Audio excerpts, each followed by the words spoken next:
All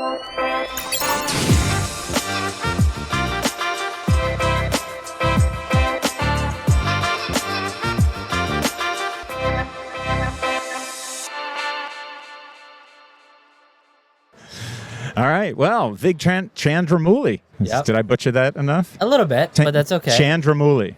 Chandramouli. Yeah. Vig Chandramouli. Yeah, there it is. Welcome to the podcast. Excited to be here. Thanks for having me. We're very excited to have you too. Yeah. So congratulations, by the way. You have a recent promotion to partner at Oak. Appreciate it. That's great. It's exciting. It's nice validation, and I think it's now it means that I can't screw up. So yeah.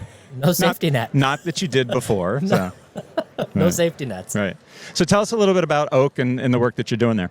Yeah, so Oak is a healthcare and fintech-focused venture fund. We're not the most creative of branders or namers. That's why we're called Oak HC and FT, and stands for healthcare and fintech. We have, from the start, focused on tech-enabled services in healthcare. So we look at payers, providers, pharma, employers, and we try to identify companies that are addressing cost, quality, experience. And if a company is not doing one or more of those things, we don't invest in it, right? And from the early days when we launched in 2014, we were doing companies at almost every stage of their life cycle.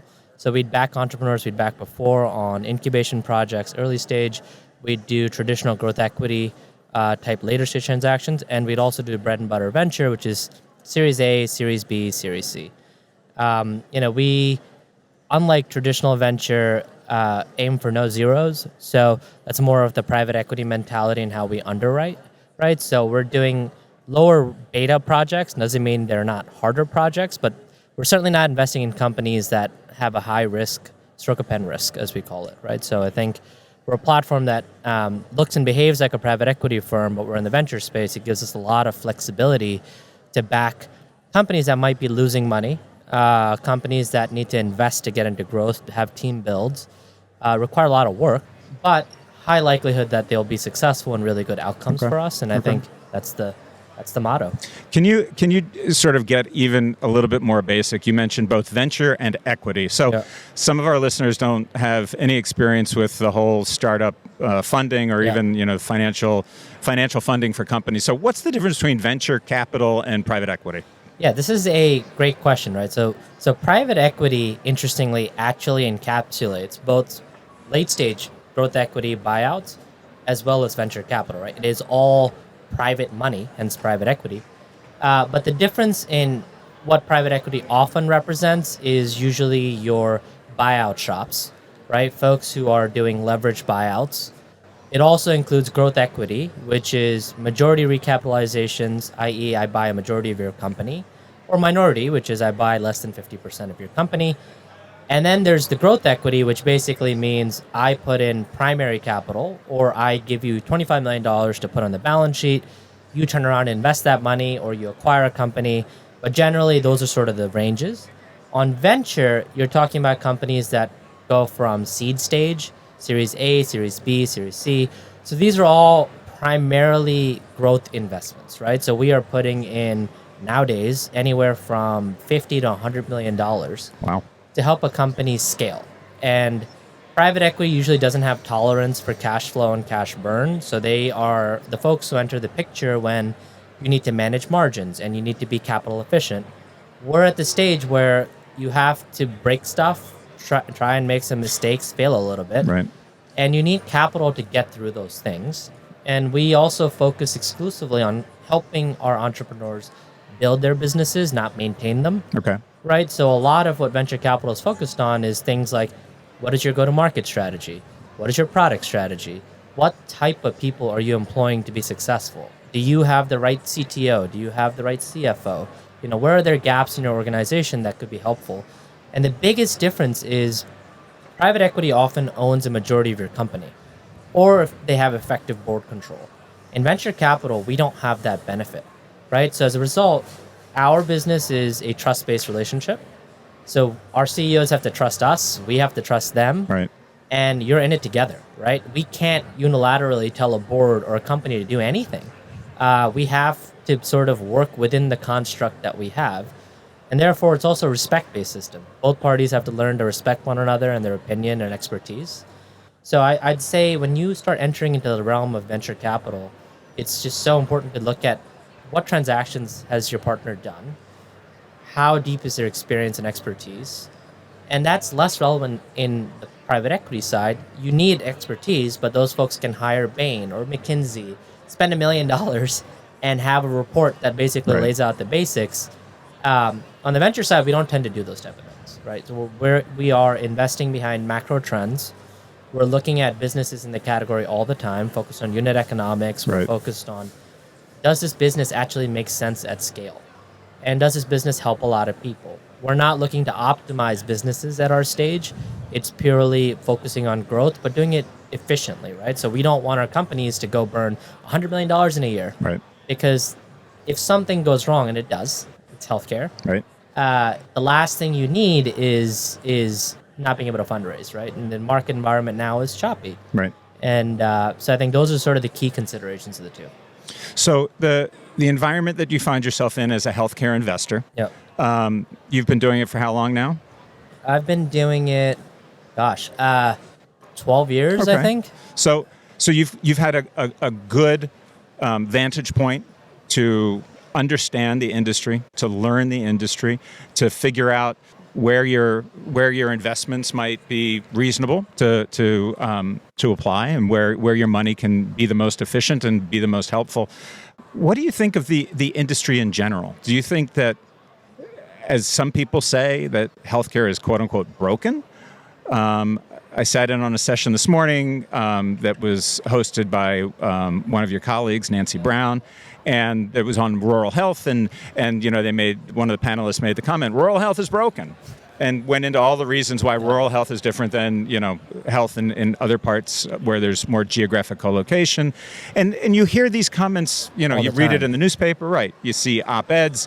Everybody has a lousy experience. So I'll just ask you, in your opinion, is healthcare broken? So I don't fundamentally think the delivery of care, the clinical piece of it, is broken. I think administrative is 100% broken. Okay. I mean, if you look at, I was looking at a report recently from the Kaiser Family Foundation, which showed that in the last 50 years, healthcare went from being, 70 billion or so, Right, to now 4.1 trillion of spend. And the number 3 and 2 drivers of spend were hospital expenses, followed by administrative expenses. Clinicians weren't even in the top 5. right, So as much as we all like to crow about doctors make too much or this, that, they're not the primary reason. And the funniest thing is, I think prescription drugs was like number 10 on the list. wow, Right? And we're so focused on prescription drugs driving up costs, but the real culprit is administration. And that's a complex part of the equation, right? Because you have regulators who put policies into law. Some of these policies are complicated because they're not always clinicians writing these things, or not administrators. And you create unintended side consequences Yep. from doing that, right? Yep. And an example I'll point to, with the ACA, it did a lot of good things. It expanded Medicaid for folks, it improved minimum essential coverage, but it also introduced high tech, which drove tons of incentive dollars into funding large EMR companies, who have now become the problem. right, Right? They're now they're supposed to be interoperable. The intent was meaningful use, and the question is, has there really been meaningful use, or are we just asking doctors to become, fast keyboardists, right? Or Exactly. they're just typing really quickly into the system, and they get less and less time to engage a patient.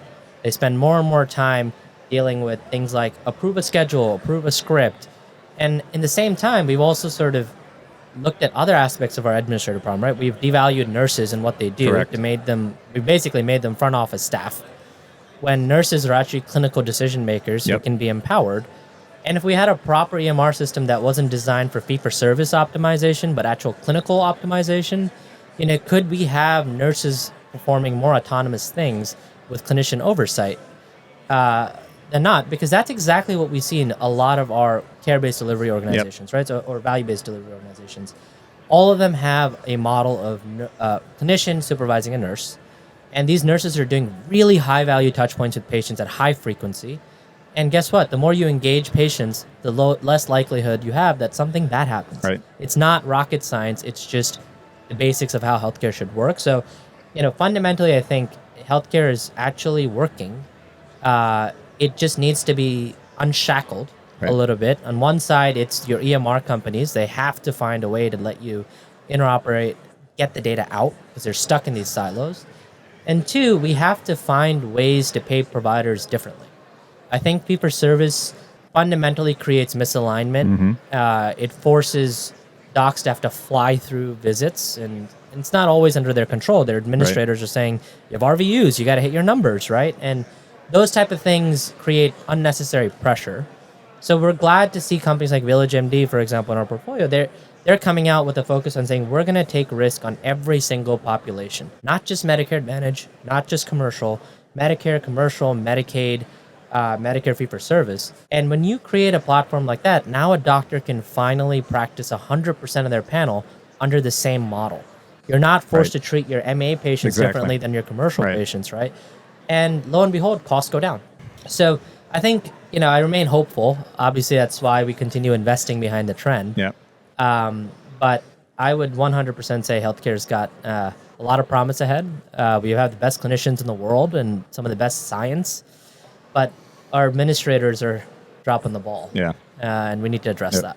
So I was looking at that same article that you just referenced in terms of the increase in the cost to deliver care. And what struck me immediately was that healthcare is one of the few industries that has failed to reduce the cost of delivering services. And that blows my mind. And to your point, the buckets where you see the increases have really very little to do with the clinical care that gets delivered. There's this bloat or this cream on the top of the industry. So why do you think that is? Why have we been really, really good at physical production, like automobile production, computer production, where costs come down, or at least if costs don't come down, the value to the end user is greater because I now have more capability or competence? I would say it's the decision makers, right? It's the hospital administrators, and oftentimes they're not the clinicians, right? Sometimes they are, Right. but a lot of times they're non-clinician folk who have a strong point of view of how things should be done, and it's a lot of CYA, unfortunately, right? So just pick on Epic, right? These are multi-$100 million deployments that take 5-6 years to get, and then you put it all in and it doesn't work the way you thought it would, and you have to keep wondering, then why do health systems keep doing it, right? And they're like, we're going to rip it out and put Epic across every single hospital and facility except our outpatient. You're like, okay, why are you doing that? And it's like, we want interoperability, we want standardization. But in reality, the problem is Epic, right? The software stack there is just not good enough to solve the problem. And the healthcare system refuses to give startups an opportunity to actually step in and help them. Right. And this is actually a big problem where people have a way of doing things. And if you look at investors across the board, we look at health systems and we say, holy crap, maybe we should not invest in a company that sells into a health system because the sales cycles can be 12 to 18 months long. Right. And even after you get through that, you get a $50,000 contract, right? So if you actually look at the time it took for your team to build what the health system needed, customize it, and then you look at the value of the contract, it's just not worth the pain. Right. But that's not the problem with payers. Payers are being more open-minded to startups stepping in and helping them manage their own populations.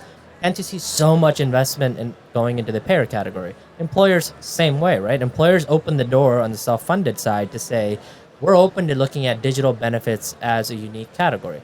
Then you had this influx of investment into Hinge and all these companies that got really big very quickly. But health systems remain behind. Yeah.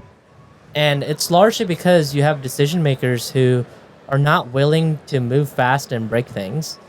They're more hesitant, I think, to try and innovate or to try and change the way they think things should happen. Right. And I think Syllable is a great example of this, and this is part of the reason why we invest in the company, right? I think it comes down to when a hospital administrator seems to have a point of view on how to design a consumer experience against a team of experts who have all built real consumer experiences and been at the bedside, I think that perplexes me a little bit, right? Why does that hospital administrator magically assume that a startup of experts from across different industries don't understand what a patient might want. Or Because doesn't understand, I'm a right? snowflake, and Yeah. right. It's like we're so unique. And healthcare is difficult. Right. And it's like, great, but you guys need to just get out of the way. At this point, either you, I think I always love Kobus's analogy from the health conversation, right? It's like, let us in the building to help you, or why don't you come out? You're the expert of your institution, Right. and tell us where to look, and we can help. And I think that's what gets me fired up. It's I feel like we're at the edge of knocking down that barrier. And it's unfortunate that COVID had to happen because it's literally put a gun to the heads of a lot of hospitals because staff is burning out. Yep. You don't have the bodies even if you wanted to do it the old way. So you have to innovate. And I think as we start seeing some of our larger health system partners scale the solution and technology successfully, it's going to be super exciting to see what the long tail of health systems who can't afford to have IT teams, who can't afford to build stuff, can actually do. I think the days of people just signing up Accenture to come build like a $200 million deal or whatever. Right. CRM widget. deal. Yeah, right. That should be long gone. So what can Silicon Valley in the guise of venture capital do to change that? Yeah, so this is actually a great question. I mean, I think to sort of go back to the headline of the podcast, can Silicon Valley save healthcare, right? And I think the answer is Silicon Valley can't do anything. So Silicon Valley by itself is just a piece of the puzzle. Two, I think I'm also biased because we're not a Silicon Valley firm. Right. We're a New York-based firm. And if you actually look at the data, Silicon Valley made its fame on the back of, the three big tech companies, which are the equivalent of all healthcare spend in the U.S., right? And market cap, probably bigger than that now. And these guys are not traditional healthcare folks. They're folks who understand the consumer extremely well. Mm-hmm. They understand tech really, really well in software and enterprise. But healthcare sort of doesn't follow any of those rules. There is no velocity in healthcare in the same way you can generate velocity in the consumer space or in the tech space or enterprise tech. So we're stuck in this ecosystem where you need people who've been in healthcare for a long time, who are willing to stick it out for a long time, and not expect there to be some massive return on investment out of the gates, right? And I think that's the key. It's folks who are willing to just stick it out because healthcare always takes twice as long as you think it will. Right. And that might not work for a generalist fund. And if you actually look at Silicon Valley, most of the funds are generalist funds. They have a healthcare strategy and a healthcare team that's often trying to work alongside of very high velocity tech teams and software teams. And at Oak, that's not how we operate, right? We are focused on healthcare. We know it's there for the long haul.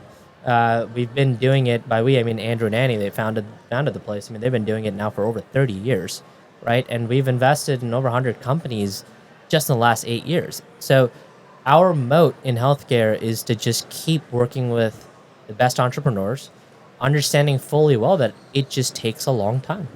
And you learn a lot of lessons from one company to the next that can be lifted and shifted. But I think, to answer the question ultimately of can Silicon Valley save healthcare? No.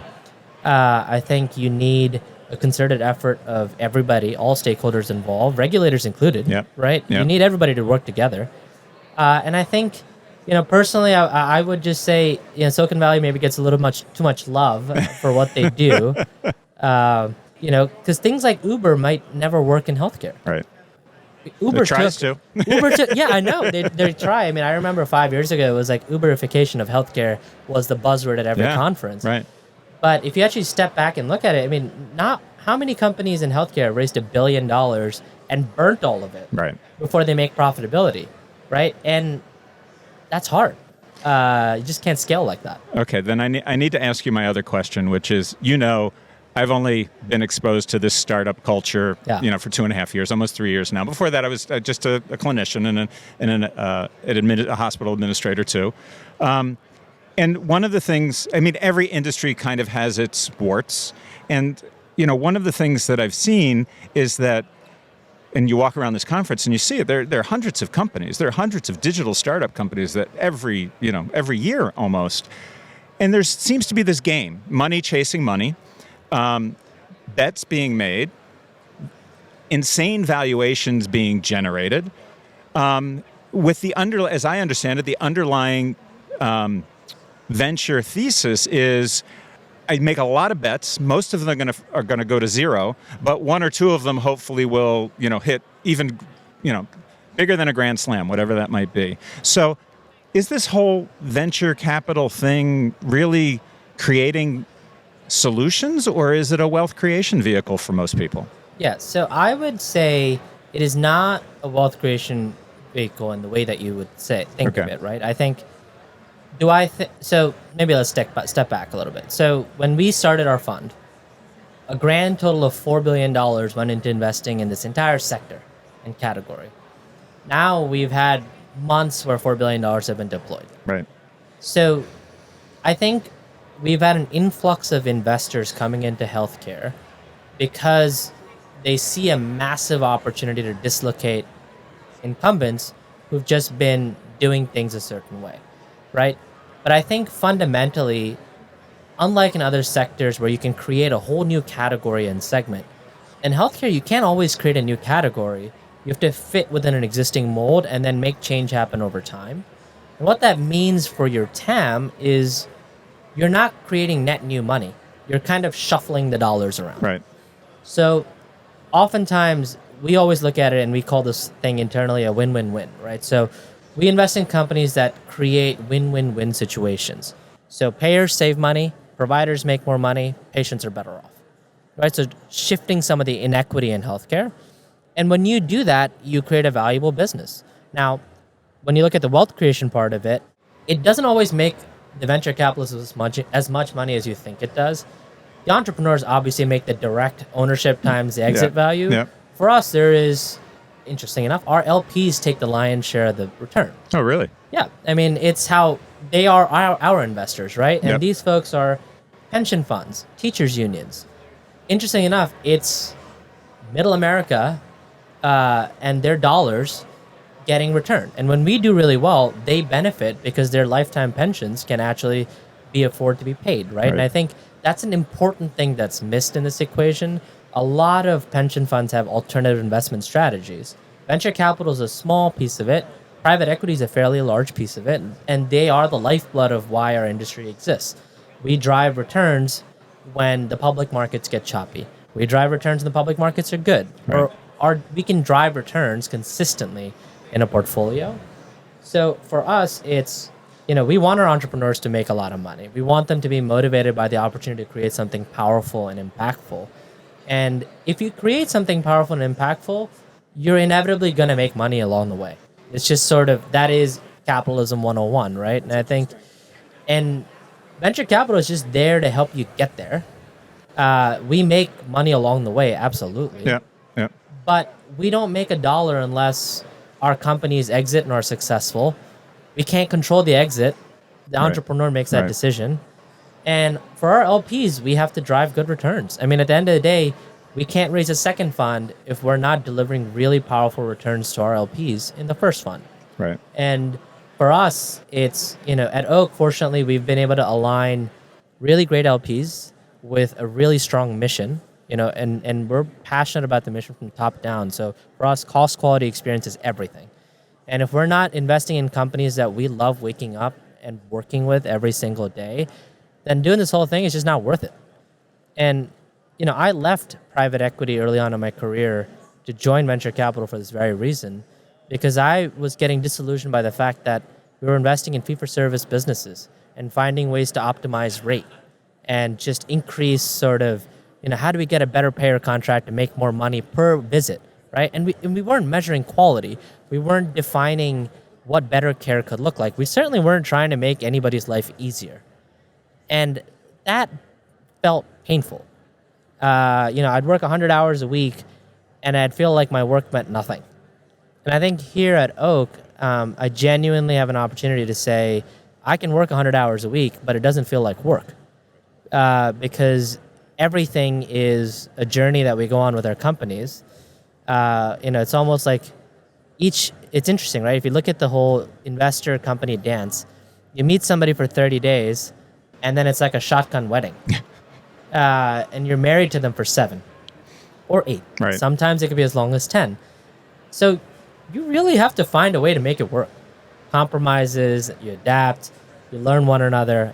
So I think that aspect of the journey is what gets me most excited about the industry and the opportunity, and that's what I think is so unique. I like the way that you frame it, because there's so much in startup culture about origin, about the found, the founder culture that is the headline. So it's, somebody like Vinod Khosla, who makes tons of money and buys a house that he never lives in and fights, the local community about putting a fence up.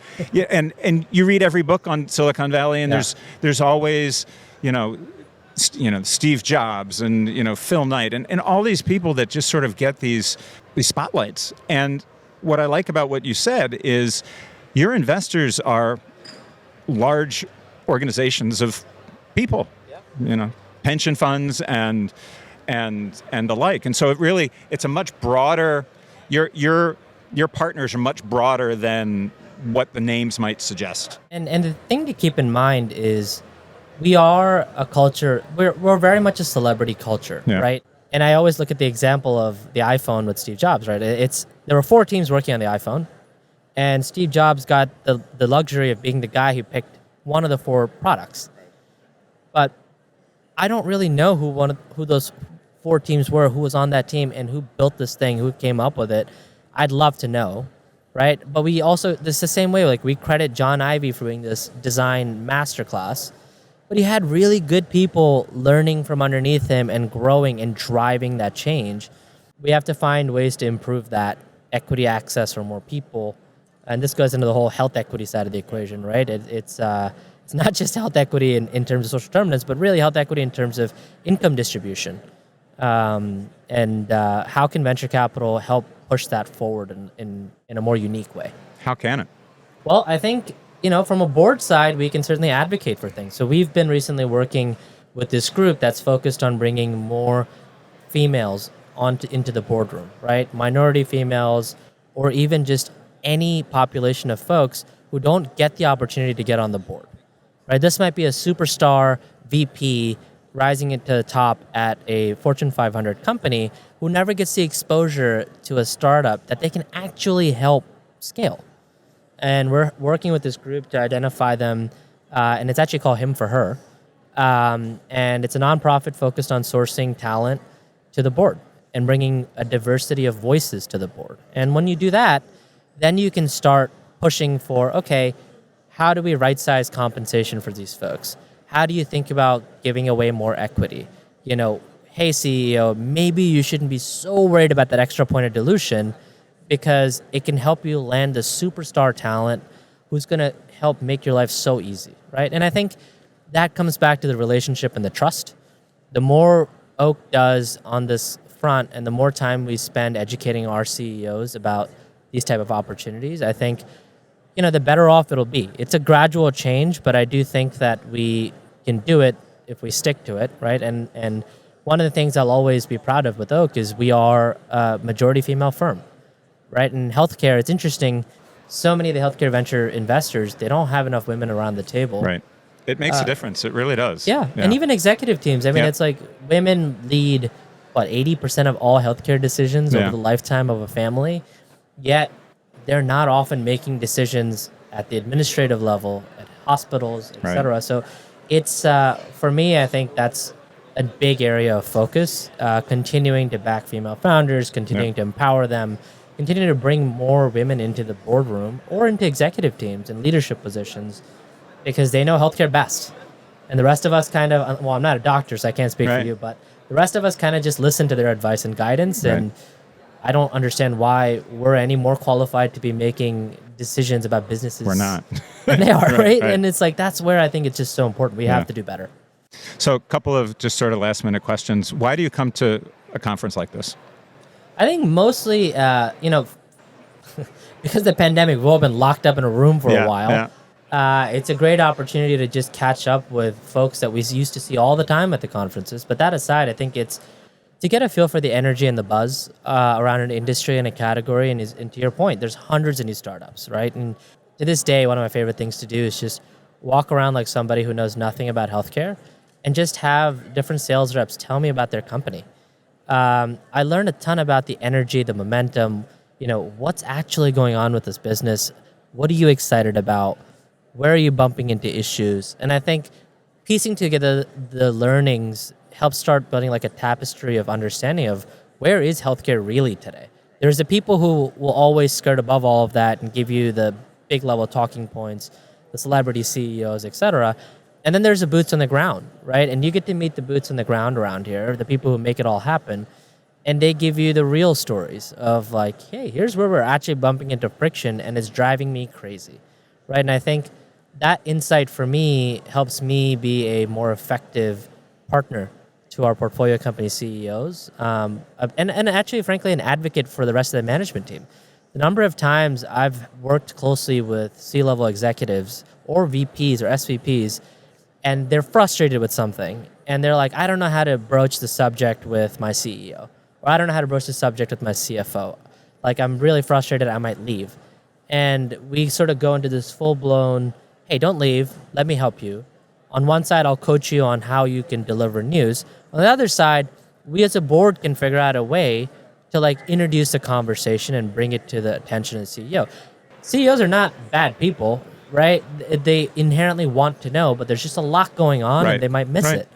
And so we work really hard to make sure that there's harmony between the board, at the lower level, and the C-suite, right? And I think that side of the work gets unnoticed because it's not glamorous. Right. But these conferences allow us to do that. We get to spend time, whether it's dinner or grabbing drinks, things that we used to do with board meetings all the time. Right. But outside of the context of a boardroom, I think people can be themselves. People can vent and be frustrated. Everybody's allowed to be frustrated. Exactly. No job's perfect. Right. But I try to work hard to give everybody a voice and give them an opportunity to vent. Right. And then figure out how we help them, right? No matter where you are in the company. So one of the things that I love about working at Syllable is working with the team to understand that at our core, we're all going to be patients.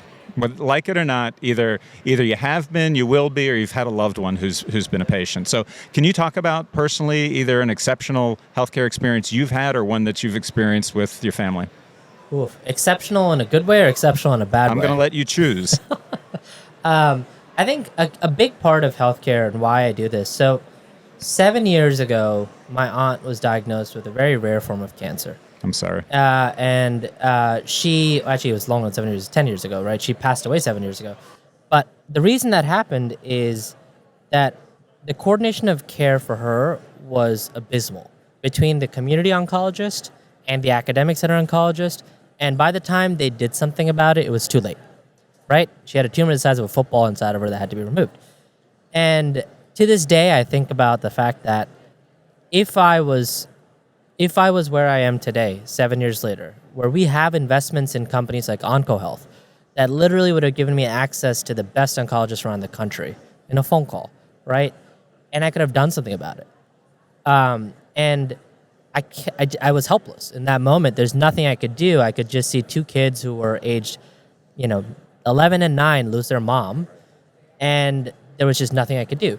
So that was in Chicago, right? It's not like Northwestern is by any means a slouch when it comes to cancer care, right? So for me, it was a very personal moment where I realized that when you are not inside the system of healthcare, it becomes an impenetrable fortress, and you can't, and you're in a moment of panic, right? Your health is degrading.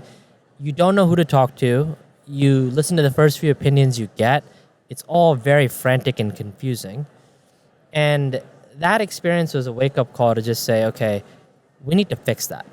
Healthcare can't be a privileged people only solution, and I count myself amongst the privileged, right? I can pick up the phone and call a hospital system and I will get treated, right? But that's not the same for everybody else. And I think for me, it comes down to that health inequity and giving access. But moreover, the other story I always think about is, so my grandfather's a doctor.